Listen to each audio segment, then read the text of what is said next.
Dr. Jonathan Reich graduated from Columbia University with a degree in aerospace engineering. After working for the Navy as an engineer for a couple of years, he moved to Israel, where he began graduate studies in engineering, and he went on to earn both a master's degree in engineering and his medical degree before completing his cardiology training at Emory University. Today, Dr. Reich holds faculty appointments in both Johns Hopkins and Stanford School of Medicine. During the pandemic, his long-standing interest in aviation and its history inspired him to take a closer look at one of America's most fascinating and controversial figures, Charles Lindbergh. In today's thought-provoking talk, Dr. Reich revisits the critical years of the late 30s and 40s, exploring two aspects of Lindbergh's life that are often considered separately and examining how they intersect during one of the most consequential periods of modern history. So thank you for being here, and ladies and gentlemen, Dr. Jonathan Reich. We will take questions, so stick around or interrupt them as necessary. Hi, everybody. I want to thank the Rabbi and the Rebbitzin and Inga for putting this together. I want to thank my friend Stuart and Jennifer for sponsoring Yonig and giving me the lead. I was born here. I was born in Colorado Springs. My father was stationed here. My mother was a graduate student in history. So you see where this love came from. And we come back to Colorado all the time. We came as a family when I was a kid. I brought my kids here skiing. And one of my kids applied to Colorado University and came back. And every time I came back, I would call my dad and I would say, "Dad, how did you ever leave here? How did you ever leave this place? It's so beautiful." And my dad would say, "It was very hard to be Jewish here in the 1960s. And looking around, I can see it's not hard to be Jewish here now." And I think a lot of credit goes to the rabbi for putting this place together. Okay, so why did I write a book about Charles Lindbergh? I'm a father, husband, son. I'm a cardiologist. I've got a lot of things to do. Well, I started reading about Lindbergh during the pandemic, and I came across this book by a man named Max Wallace called The American Axis, which is about Lindbergh and Henry Ford. And on page, 152 or so, he writes this: "In later years, Lindbergh's defenders would claim that the trips to Nazi Germany were clandestine missions to secure military intelligence on behalf of the US government." So Max Wallace is saying that this didn't really happen. So here's the letter from the American Embassy in Berlin to Charles Lindbergh on May 25th, 1936. And there's the letter on the letterhead of the American Embassy saying, "Please come to Germany and get military intelligence. We know the Nazis are up to something, we don't know what." And here's the third page of the letter, and it tells Lindbergh exactly what information the American Embassy in Berlin wants him to find out. Size of the wing, size of the engines, the things that engineers talk about. So the question really is, why did I have to write a book about Charles Lindbergh? Why couldn't historians have told the story honestly? There's no question that Charles Lindbergh went to Berlin to get military intelligence. Why couldn't historians have told the story correctly? And that's just a note about the methodology of the book. Okay, so now I'm going to show you a video, and it's about 3 minutes long, and it covers from 1927, when he lands in France, until the mid-1950s, when he works on rocket ships and jet engines for the US Air Force, and he gets promoted to Brigadier General. And you'll see some clips from the movie The Spirit of St. Louis with Jimmy Stewart, if anybody saw that. There's a photo of him with Calvin Coolidge, the president. That's a real photo. Okay, so this is going to cover the era that I'm going to talk about, and it's going to give you both sides of the argument. The one you've learned your whole life about Lindbergh, and then you'll see me giving you my opinion. He becomes the most famous man on earth. And all hell breaks. The sound of the crowd was one of jubilation, the like of which I can't conceive of happening today about anything. He had imitated for New York City, formerly became. But fame is a dangerous thing. His firstborn kidnapped and killed. Shattered by tragedy and a relentless press, the Lindberghs seek refuge in Europe. In the years leading up to World War II, Lindbergh makes 6 visits to Nazi Germany. People have wondered for years, what the hell was Charles Lindbergh doing in Germany? Was he a traitor, as Franklin Roosevelt suggested? Look at our heroes. They did some amazing things, but they were also bad people. Both can be true. America's hero is recast as a villain after opposing President Roosevelt and America's entry into World War II.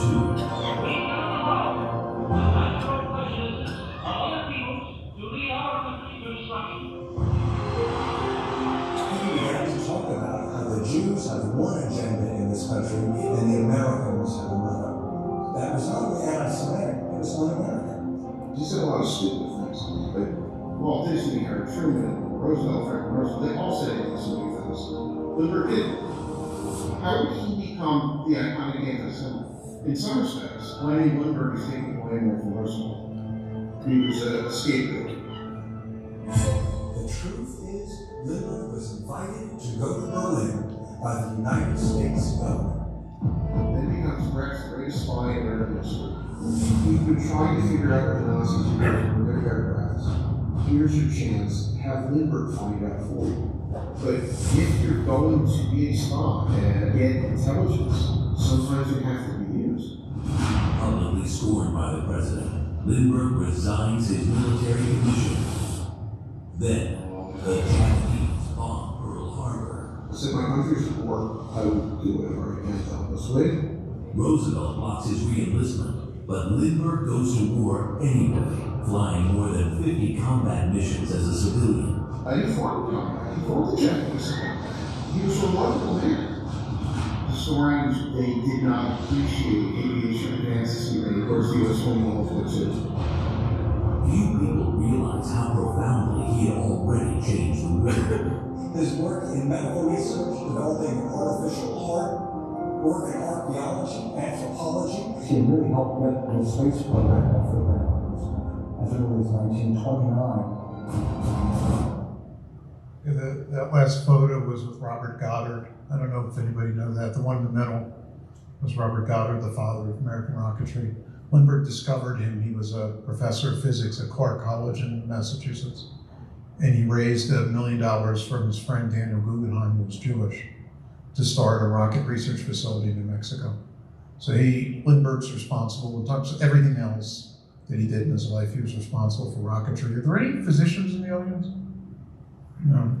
Okay, because I give lectures on medical history. He invented the first artificial heart on top of everything else he did.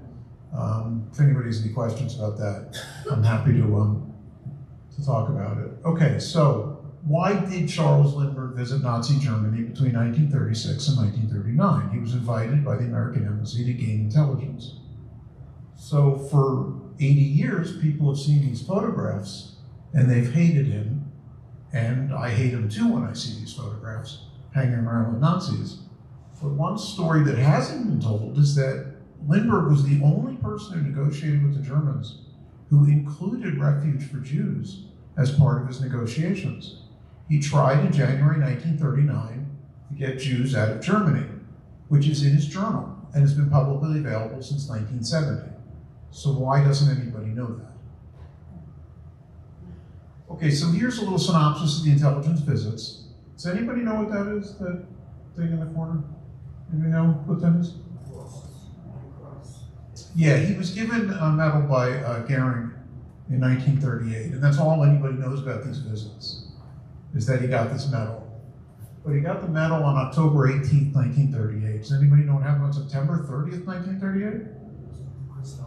That's November 9th. That's that's between. So September 30th is the Munich Agreement, which gives Hitler Sudetenland in Czechoslovakia.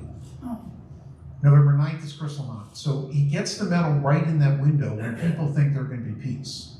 People think that there's not going to be a war, so he can't make a spectacle of himself. Then he would be blamed for World War II if he had done it. So he really had no choice but to take the medal. He didn't speak German. He didn't know what was happening.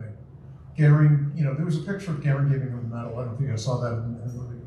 Okay, so the intelligence in a synopsis includes, and the intelligence report's a public record. I did go through his papers at Yale. I did find that letter from the embassy that isn't generally available, but these intelligence reports are available. You can look at them yourself. He provides the detail of every German airplane, how fast it flies, its payload. He describes the location of every factory, every German airplane factory, a lot of the parts factories, and very interesting, he's very interested in pilot training, and they let him see how the Germans train their pilots. And he notices deficiencies in their pilot training, which are a big reason that the Germans lose the Battle of Britain in the fall of 1940s, because they can't train pilots fast enough to make up for the losses that they're suffering. He advances the cause of liquid-cooled engines, which I give speeches to Jewish audiences and I give speeches to non-Jewish audiences, mostly aviation people, pilots, veterans. And they're all interested in the same thing, but the veterans and the pilots ask different questions. And they're fascinated by the liquid-cooled engine story, but I'll keep it short because I don't think that's as interesting to you as it is to them. The Kilmer Report, June 30th, 1939, establishes the foundation of the U.S. Air Force. And Lindbergh is one of 5 people who sits on it, and 2 of the recommendations he's given credit for, the liquid-cooled engine and also the safety features in the cockpit of the airplanes that the American pilots will fly in World War II. And it says in the Kilmer Report, these are the safety features seen in a Messerschmitt 109. Well, the only American who had sat in the cockpit of a Messerschmitt 109 was Lindbergh, because the Germans let him fly it. So those are the contributions he makes.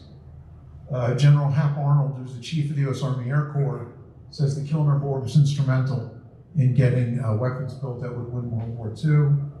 And liquid-cooled engines would be mass-produced in 1941. Other weapon systems don't come online until 1943. So we have this 2-year lead time to be making combat equivalent airplanes. That's a picture of torpedoes. Why torpedoes? That's a weapon system Lindbergh had nothing to do with. Absolutely nothing. He had nothing to do with the Navy, he had nothing to do with torpedoes. Torpedoes are an engine with a bomb attached. That's what a torpedo is. We do not get functioning torpedoes till 1943. We lose the battle of the Java Sea, we lose the battle of the Savo Sea. If anybody saw the Pacific, the Steve Spielberg series, when at the Battle of Guadalcanal, when the Marines get stuck without any food or ammunition, it's because of losses, because our torpedoes don't function correctly. We didn't have that problem with airplane engines. Okay, so Lindbergh comes back to the United States, April 1939, and this explains why he came back to the United States. Everybody knows there's going to be a war. And he has these meetings. He meets with Roosevelt. Roosevelt triples the size of the Air Corps. He meets with Hap Arnold about pilot training, and you can see how important these meetings are and the effect that he has on our preparation for World War II. Okay, this is the Allison V1710. This is the engine that's going to power 60% of our fighter planes. The other 40% came later. So you say, well, 60%, whoever made the other 40% could have made the rest of them. Those engines don't come into the battlefield until 1944. So between 1941 and 1944, this is the only engine we have power that's combat equivalent in Europe. Okay, the carrier planes use different engines for different reasons. So this is the part that people find fascinating in no aviation. In early 1939, Allison Motor Corporation is making like 8 engines a month. Okay, they got all sorts of performance problems. Lindbergh visits in April 1939. That's what he wrote in his journal about what he wanted to do. And immediately after his visit, Allison Motor Corporation triples the size of its factory and begins churning out engines. So by the time they get a major contract in June of 1941, they can make 1,000 engines a month. Okay, now, everybody says, well, every military manufacturer expanded during World War II, but not in 1939 they didn't. There was no war in May of 1939. The economy was turning around after the Great Depression. The companies wanted to make cars, they wanted to make car engines. There was nobody interested in making military equipment unless they had a major government contract in 1939. So this is really unique, and Lindbergh's got his fingerprints all over it, but I can't prove it was Lindbergh who enabled it. He was sort of like the catalyst for doing it. Okay, so now we get to isolationism. Now we get to the bad part, right? Now we get to the part where he opposes our entry into World War II.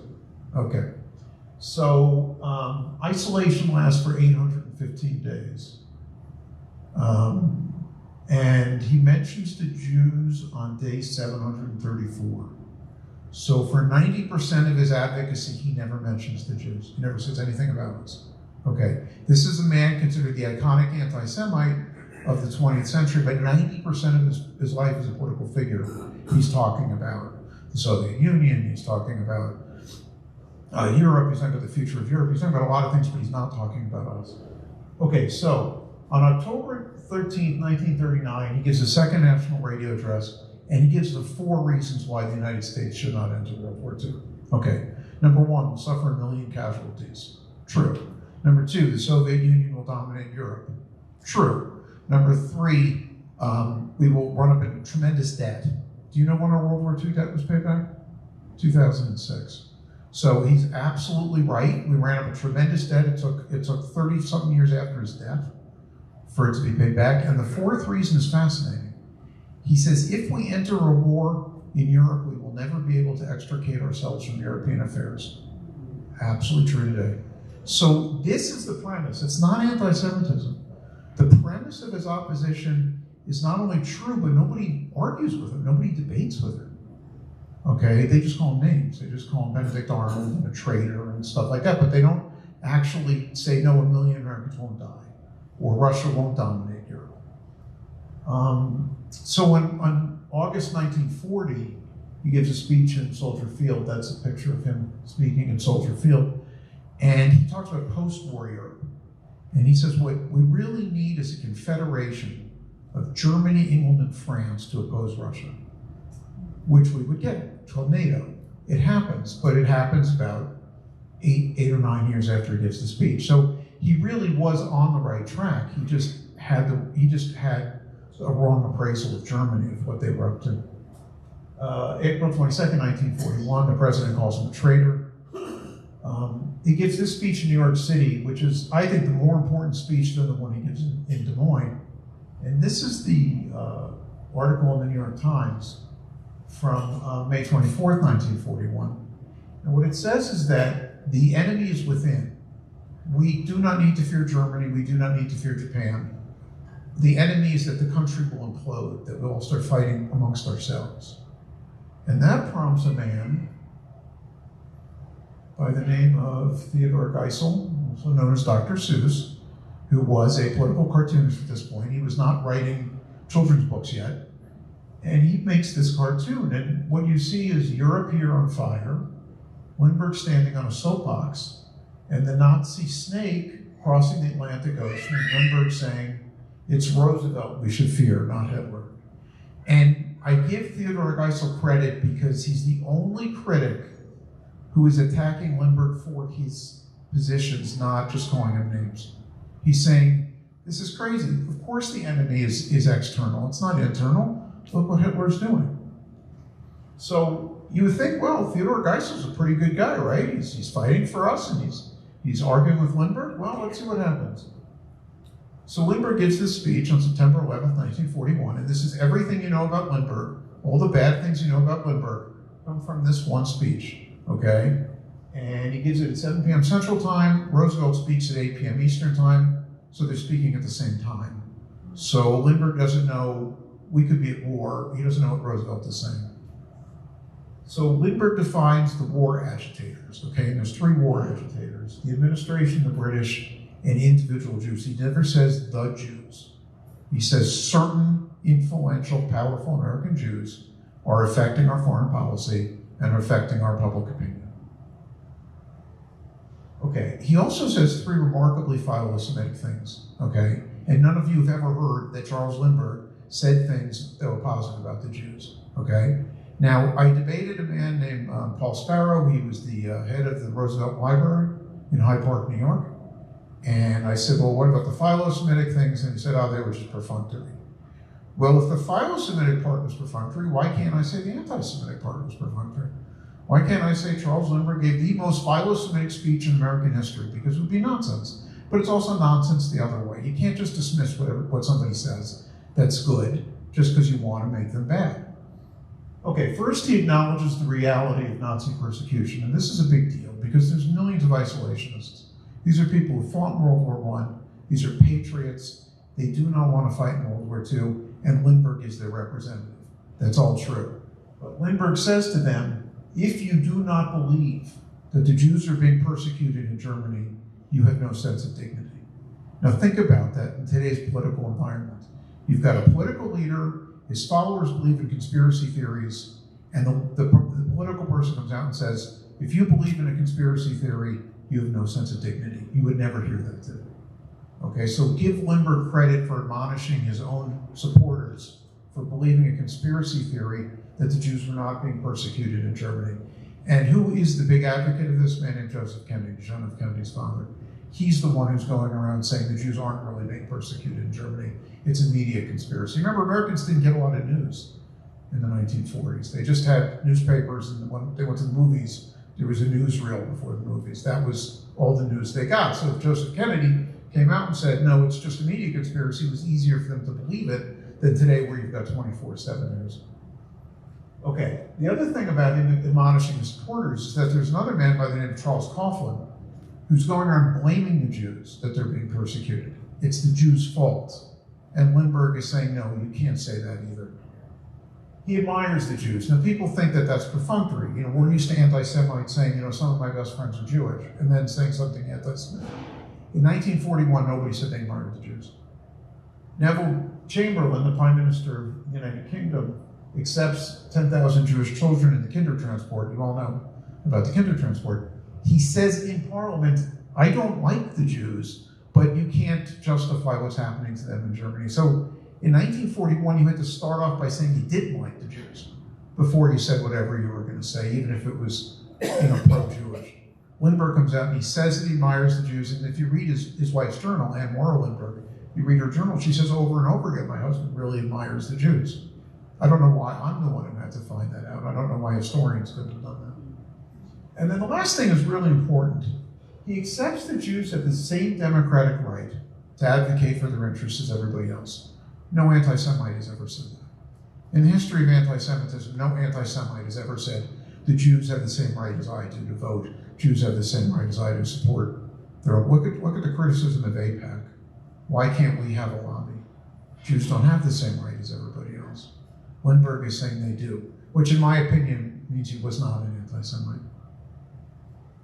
Okay, other parts of the speech. Now the other peoples that was in the video trailer, that's the criticism. That's what they say about Lindbergh. Other peoples. He's saying the Jews aren't American. Okay, but in the next paragraph, next sentence, he says they are part of our people. So obviously he wasn't using other peoples to say the Jews weren't Americans. And then there's this very important quote. I'm speaking here only of war agitators, not of everybody else. He's not criticizing all of us. He's just criticizing a few people.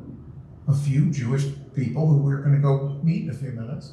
So these are the questions. One, is it true? Okay, Herbert Hoover said, what Lindbergh said is true, but you can't say what's true in politics. I disagree. If it's true, you can say it. If you can't say it, it's censorship.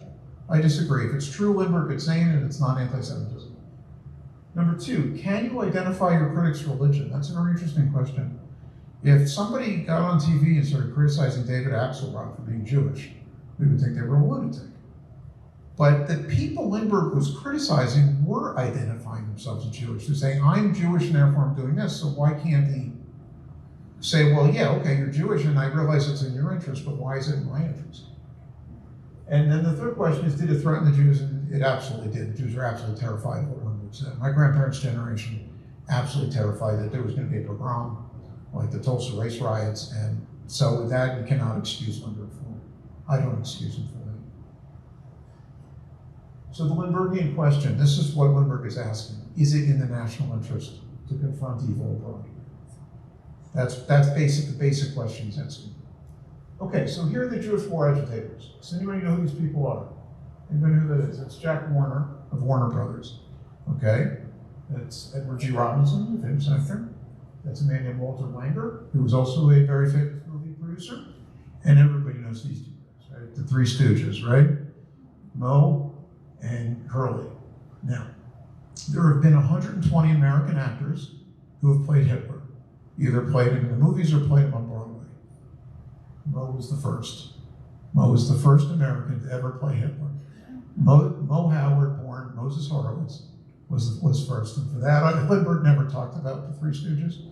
The Three Stooges did not have any effect on American foreign policy or public opinion, but I like to talk about them because they were the first, and therefore they were the bravest. Okay, Jack Warner. Jack Warner is one of the most important American Jews of the 20th century. People know nothing about him, but he realized in 1933 what Hitler was up to, and he spared no expense to convince the American people of what Hitler was up to. Now remember, in World War I, the Germans had been accused of atrocities against the Belgians that turned out not to be true. The American people were deluded that the Germans were committing atrocities against the Belgians. They were very skeptical in 1933 that the Germans were really doing this. There were millions of Irish Americans who hated the English for very good reason. The English were in India. There were people like Lindbergh who'd been to India who said, this is appalling.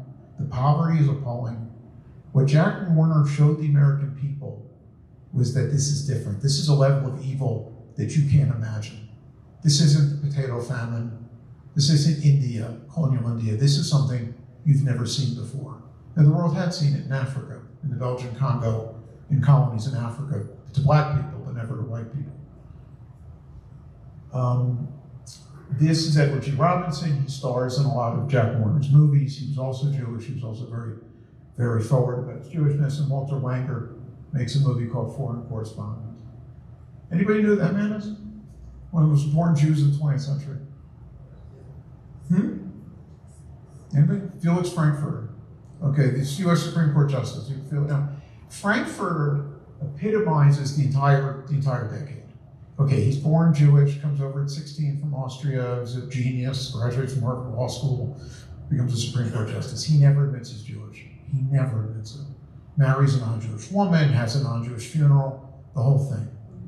But behind the scenes, he has access to Roosevelt, and he is petitioning Roosevelt to do two things. One, a boycott of Germany, which never happens, and two, help me get the Jews out of Austria.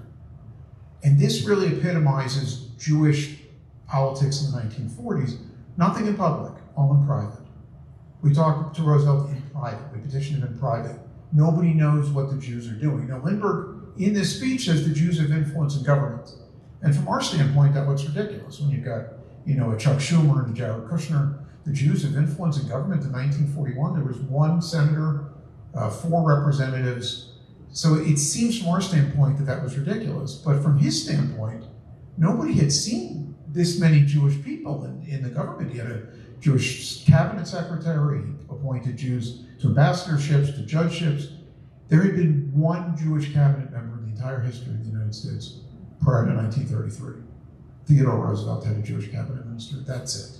So for Lindbergh to see all these Jewish people and say they must have some influence on Roosevelt was really not that far off. Okay, so this is the movie that Jack Warner makes that changes the war. Okay, in the summer of 1939, Jack Warner makes this movie with Edward G. Robinson, and that's him right there. And anybody ever watch Turner Classic Movies? Yeah. Anybody watch the credits? There's like 12 people in the credits. Like, it takes 2 seconds to show the credits. There were like 12 people who made this movie. They were all Jewish. And most of them were refugees from Nazi Germany. So he makes this movie, and Roosevelt tries to suppress it. Roosevelt tries to get the theaters not to show it. And very few Americans see it. But Hitler sees it. And he's enraged. And he kicks out the staff, half the staff at the U.S. Embassy in Berlin in November 1939. Now remember what Lindbergh is saying. He's saying that some Jewish people are affecting our foreign policy. There's no way you can say they're not. There's no way that you can say if this movie resulted in half of the staff of the embassy in Berlin being kicked out, that he's not affecting foreign policy. They are. It's true, and therefore it can't be anti-Semitism. Walter Wanger makes this movie, She Wanted Love. It's a little romantic, but it's the most pro-war movie made before 1941. And it gets, everybody sees, nobody sees Confessions of a Nazi Spy, everybody sees Foreign Correspondent. It has a major effect on American public opinion. And I didn't really need to show the Three Stooges again, except I had to get Larry. It's the presentation. Okay, so the speech is widely criticized. Even after he gave it, people are very angry at him for giving it. And I yellowed the word Jews because Lindbergh was very clear he wasn't talking about the Jews, but that's what people heard. People heard Jews. The Jews are doing this. Even the Des Moines Register, that's the page of the Des Moines Register. When you do microfilm, it comes out a little blurry. I'm sorry about that, but you see the people are booing. You see the people are booing Lindbergh. I mean, even in Des Moines, he did not get a popular reaction. And here's Dr. Seuss again. Now, here's Dr. Seuss. He's fighting for us again, right? He's got Lindbergh wearing a gas mask over here, boots, shoveling manure. And look who the driver is, somebody with a swastika. So why can't a non-Jew like Theodore Geisel advocate for us? Why did we have to advocate for ourselves? And because Theodore Geisel also did that. Okay, so there's a Japanese guy, he's got the slanted eyes, he's got fangs for teeth, and so that's pretty bad. But that's Tojo, that's not an American citizen. Look at this. You've got the west coast of the United States, you've got all these Japanese people getting dynamite, honorable fifth column, they're all squinty, they've all got slanted eyes, and this guy's waiting for the signal from home. The reason you can't let other people advocate for you is because everybody is something. Everybody is something. Everybody in the 1940s is a racist, or an anti-Semite, or a misogynist, or hated the Japanese. And you can't let these people speak for you. You have to speak for yourself. Okay, so this is how I imagine our conversation with Lindbergh should have gone. Okay, Lindbergh says the Jews are using their influence to influence the U.S. government's actions and to influence public opinion. You're damn right we are. Why shouldn't we? We're American citizens. We have the same rights as everybody else. Why shouldn't we do that? That's the answer we should have given. Yeah, you're right, we are. Why shouldn't we? And Lindbergh would say, and I know this because I've read his journal, and I know what he would have said. I don't know everything he would have said. He would have said, granted, but if we enter the war and it goes badly, you will be blamed. That's what I'm hearing from my constituents. I'm trying to protect you. I'm trying to protect you from an anti-Semitic violent backlash if we enter the war. And it goes badly, and he thinks it will go badly. To which we say, okay, then tell your followers. It's a national decision. We're not responsible for a national decision. We're entitled to say what we want. He keeps going, obviously, because Jews aren't going to stop talking that easily. Entering the war is not our primary motive. This is the issue. The Jews do not want to enter the war because if they enter the war, they can't get their families in. Our primary motive is that the U.S. act in good faith to allow as many Jews out of Europe as possible. This country, not above the law, not extra, but the actual visa slots that exist. This country needs doctors, dentists, pharmacists, and scientists, and there are thousands of Jews in Germany who are available. And I don't know what Lindbergh would have said because we never said it to him, but Lindbergh might have agreed. He recruited a lot of scientific talent in his life. He never cared if they were Jewish. A lot of Jewish scientists came to the United States because Lindbergh arranged for it. So the shame of this fight, the shame of this man's legacy, is that our interests overlapped. Okay, we were not diametrically opposed to what each other wanted. December 7th, 1941, the Japanese bomb Pearl Harbor. Charles Lindbergh wants to fight in the war.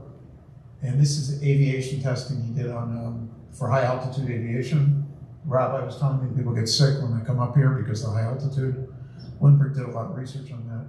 That arrow points to his mask. That's the A-14 aviation mask. Keep that in mind, okay? We're going to talk about that. Okay, so what is Lindbergh's legacy? He was the first unelected official to achieve political relevance opposing the war. Can anybody here name another person who achieved political relevance opposing war who had never been elected to any office before? Lindbergh started. Lindbergh 75 years before any of these people. Ross Perot, Patrick Buchanan, Jesse Jackson, Donald Trump, before any of them. He was the first one. Here are some just random things from history. Yes? I don't know that she was a political figure, was she? Maybe you're right. Oh, I thought you meant just someone who wasn't a political figure who influenced. She wanted us to go to war. Yes. Not opposing war, but okay, fair enough. These are just 4 random events from history that I threw up here. In 1948, Harry Truman and the Secretary of State, George Marshall, everybody knows General George Marshall from World War II, have a fight about, and not a fight, they're actually screaming at each other, about whether the United States should recognize Israel. And Marshall says what Lindbergh said, I realize why it's in the Jews' interest, why is it in my interest? Why is it in the country's interest? And Truman gives the answer that couldn't be given in 1941, because it's the right thing to do. That's why we're going to recognize Israel. Henry Kissinger, who was Jewish, out Lindbergh's Lindbergh in 1972 when he's caught on tape, and Kissinger doesn't know he's being recorded, but Kissinger is caught on tape saying, if the Soviet Union puts the Jews in gas chambers, it's none of our business. So he repeats the Lindbergh premise, it's not our business if other people are mistreated. Remember, in 1941, Lindbergh doesn't know there's going to be a Holocaust. Nobody knows there's going to be a Holocaust. Roosevelt doesn't know there's going to be a Holocaust. Nobody finds out till the fall of 42. So Lindbergh did not say if the Germans put the Jews in gas chambers, it's none of our business. Kissinger did. Kissinger apologized for it, said he was just being hyperbolic. I just threw this in here as a physician. In 2006, we had the first urinary bladder transplant, which was made from a patient's own cells. So they make a scaffolding, they take the patient's cells, they build a new bladder, and then they implanted it. And the guy who did it, Dr. Anthony Aptola, said at the press conference, I'm just following in Lindbergh's footsteps. It was all Lindbergh's advances that enabled me to do this. And then this was interesting. I was on the gym, I was on the treadmill, and I'm watching Mike Huckabee's confirmation hearings. And these 2 senators from isolationist states, Idaho and Arkansas, just in their speeches say why it's in America's interest to support Israel. Nobody even asked them. So I just think it's interesting how Lindbergh's message has carried down through the generation. Okay, so if Lindbergh's and the Jews' interests overlapped, then who is the real villain? Okay, the book's called The Convenient Villain. Who's the real villain? Okay, so this is from the U.S. Holocaust Museum. This is not something from some fringe book. This is the U.S. Holocaust. This is well recognized. These are the number of visas from Germany that were available for every year. Each suitcase is 5,000 people on the waiting list, 5,000 Jews on the waiting list. All these blue guys are wasted visas. All of those people represent the 1,000 visas that were never issued. Okay, who's a student of history? How come Germany's got so many more visas in 1940 than they had in 1938? And we know why? Because they seized Austria and the Sudetenland, so they were bigger. They got Austria's allocation, they got Czechoslovakia's allocation. So you're still seeing unused visas late as 1940, but you're saying, well, look, at 39 and 1940, look at all the visas that were issued. Half of those visas were issued to non-Jews. Now, qualified non-Jews were entitled to visas, but they didn't have to wait like the Jews did, and they didn't have their documents dismissed the way the Jews did. So think of the human potential that we lost. There were 100 Jewish physicists that fled Germany between 1933 and 1939, and they won 11 Nobel Prizes. And their students won an additional 9 Nobel Prizes. That means 1 in every 3 Nobel Prizes in physics went either to a Jew who fled Nazi Germany or a student that they taught. Now, take that and extrapolate it for every medical field, dentistry, medicine, engineering, and think of all the people that we lost that could have affected this world. Now, during the Dust Bowl, and I'm a physician, so this is really important to me, we had thousands of children suffering from reversible diseases like pellagra. Anybody know pellagra is? It's a vitamin B deficiency, and scurvy, which is vitamin C deficiency. We had thousands of children who died of diseases that were treatable in the 1930s. This wasn't the 1800s. We had insulin, we had penicillin, we had theophylline, we had medicine in the 1930s. We didn't have any doctors. Like 4% of there were 2.5 million people displaced in the Dust Bowl. 4% of them, 75,000, got any medical care at all. So during the Depression, the shortage of physicians, pharmacists, and dentists, Jewish professionals could have treated these children. That's a very famous photograph by Dorothy Lang. Those are 2 American children. That's a 17-year-old and a 1-year-old child in a filthy, run-down camp for displaced people in California in 1938. These are our children, and this is what we did to them. But Lindbergh never recruited scientists or doctors on the basis of their ethnicity. He always just recruited people who were needed. So let's run some numbers here. The arithmetic: the wasted German visas plus an offer from the Dominican Republic plus an offer from the United Kingdom means 535,000 potential visas were wasted. That's roughly equal to the pre-war population of Germany. Okay? Every Jew could have left Germany if Roosevelt had just followed the law. All the wasted European visas from every country in Europe that the Jews tried to get out of is 1.5 million. That's 1 in every 4 Jews could have left Europe. But that's still not a first come, first serve, right? That's Christians getting visas first. If it's first come, first serve, it's 2 million. That's 1/3 of the people who were killed in the Holocaust.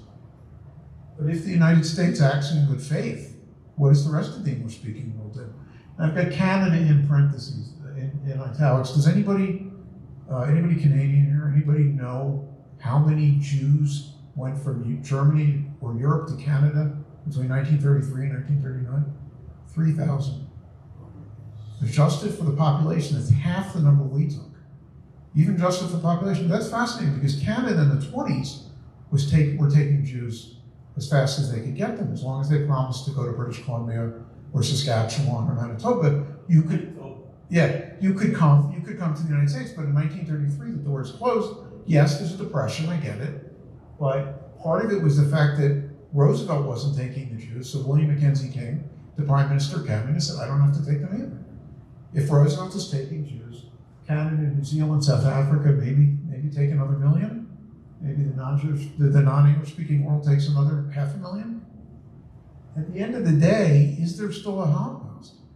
If there's 2 million Jews left in Europe, does Hitler really build all those camps and use all those train lines and all that coal and all those soldiers for 1.5 million or 2 million Jews? No, Jews are going to get murdered. I'm not blaming Roosevelt for all the Jews. I mean, the Einsatz group and will be roaming through Eastern Europe murdering people. There's no question.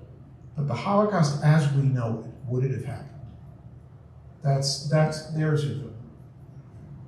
Now, historical memory is selective, and there's a couple of what I consider academic malfeasance examples here, and I've got slides. I can go over exactly what happened if you're interested, but artificial intelligence told me I had to do this briefly, so I'm doing it very quickly. This author, Samuel Friedman, in 2023, took out Lindbergh's word there. He said their greatest threat, talking about the Jews, was ownership of the media, and he replaced it with the. He said the greatest threat. So that's a totally different sentence. Now he's saying we're a greater threat than Hitler. He's saying the Jews are the greatest threat. He's saying that Lindbergh said the Jews are the greatest threat to the world, and he didn't say that. I consider that malfeasance. The fact that he took the quote out, he took the word the out of the quotation mark, indicates that he knew what he was doing. He started a sentence in the middle and changed the word. And this guy, Wortman, in 2016, claimed that at a dinner party in 1940, Lindbergh advocated disenfranchising black people. That was November 6, 1940, the day of the presidential election. In 1940, nobody heard the news during dinner time.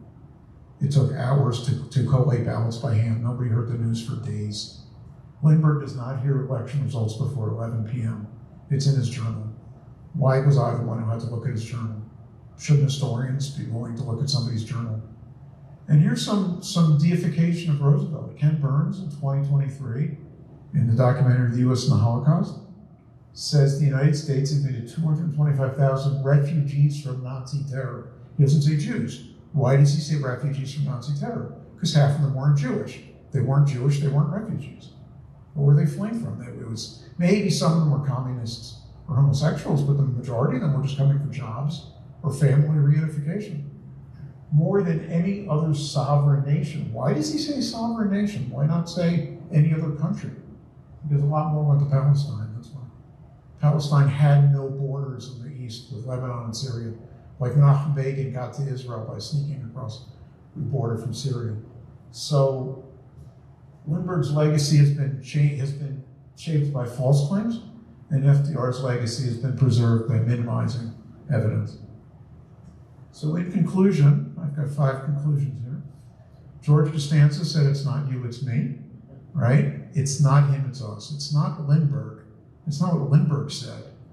It's the fact that we weren't representing ourselves. If we'd been representing ourselves, then Lindbergh and us, we might have agreed with each other. Number 2, I've got two Torah references here because I'm in a synagogue, right? We've got to hear about the Torah. Anybody know what Exodus 3:16 to 4:7 is? Anybody know what that portion of the Torah is? Yes? The burning bush, that's right.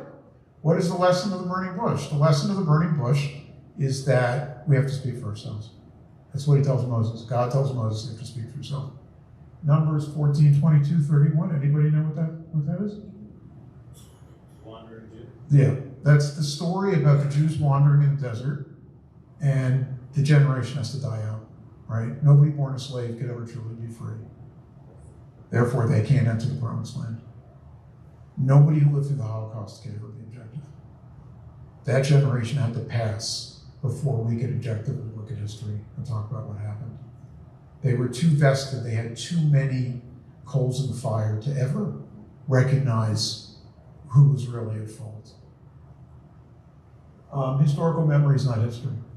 Okay, we remember things from history, but that changes over the generations. What's important, what isn't important. So we all know about Masada, right? We all know what happened in Masada. But for 1900 years, the lesson in Masada was that Yochanan ben Zakkai started a yeshiva. Because the fight meant nothing to, there was no state. Therefore, there was no Jewish army. Therefore, what would the stand at Masada have meant to Jews in the 19th century? It didn't mean anything. So historical memory changes. Masada didn't change. The story changed because our position in the world changed. When we assign moral responsibility to convenient villains, we risk ignoring the true villains. And finally, why would a Jewish guy care so much about Charles Lindbergh that he would write a book? That's my Uncle Joe, my grandmother's brother.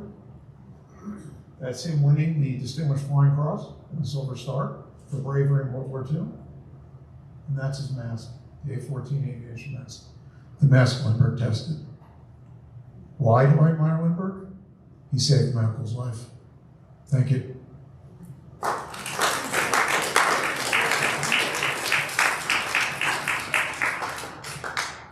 Okay, any questions? You want the microphone or do you want? Okay. Perhaps you'd like to discuss Lindbergh's notorious eugenics, favoritism, and Okay, so the question is, was Lindbergh a eugenicist? No, he was not. Lindbergh never said anything about eugenics. He never mentioned it. And I've been reading, 3 years I've been reading his stuff. There's no mention of eugenics anywhere. His partner, Alexis Krell, is a eugenicist. That doesn't make Lindbergh a eugenicist. Lindbergh wrote some stuff that was pretty distasteful. I'll be the first one to admit it. He wrote some stuff about the Christian world, the European civilization, the white civilization. He wrote a lot of that stuff. From today's point of view, that sounds awful, and maybe it is, but this is a man who flew many missions to feed Chinese famine victims. This is a man who stood up for Black Americans in 1941 when nobody else did, and he opposed the incarceration of the Japanese. Very few public figures stood up for the Japanese. So no, I don't think he was a racist. I don't think he was a eugenicist. He said some bad things, like I said, and I think some stupid things. But I don't think he was a eugenicist. the second part of it. Yeah. He was an extremely duplicitous character. Tell people the story about his Later in life, yeah. I stopped the book in 1955 because I didn't want to talk about it. I don't want anybody writing about my personal life. I don't want to write about anybody else's personal life. That's between him and his family. I don't care about what he did after 1955. He became very strange after 1955. Let's put it that. Until his death in 1974. He did not. He was not a nice man. I agree with you. Yes. What was his relationship with Father Coughlin and Henry Ford? Okay, he had a relationship with Coughlin. Ford, he admired Ford. He worked for Henry Ford. So when we enter the war, Roosevelt blocks him. He can't participate in the war effort. Henry Ford hires him as a test pilot. So he works, but he also works for Henry Ford's son, Edsel Ford, who was a Philo-Semite. If you go to Detroit and you look at the synagogues, who donated the money, a lot of the money came from Edsel Ford and his wife. So, look, people have friends. You know, it doesn't make them bad people. His best friend was Harry Guggenheim, who was Jewish. You know, people's friends are people's friends. It's got no reflection on them. Okay. We'll take, yes. So could you sort of give us the timeline of him working as a spy and Roosevelt saying he was an anti-Semite? Okay. One of the things come before. So Roosevelt was really very afraid that Lindbergh would run against him. Roosevelt saw Lindbergh as his political adversary. So in 1938, he starts calling Lindbergh an anti-Semite. Lindbergh hasn't done anything. He's never given a political speech. He's never done anything in 1938. But when he gets the medal from Goering, Roosevelt jumps. Remember, he's working for the U.S. government in 1938, and the U.S. government is calling him an anti-Semite. But you don't hear much more about anti-Semitism until he gets the speech in Des Moines. I mean, there's people who are calling him a traitor, and they're calling him all sorts of names, but they're not calling him an anti-Semite. I can't find any reference to anybody calling him an anti-Semite prior to September 11th, 1941. So he didn't say anything anti-Semitic. In his journal, he doesn't.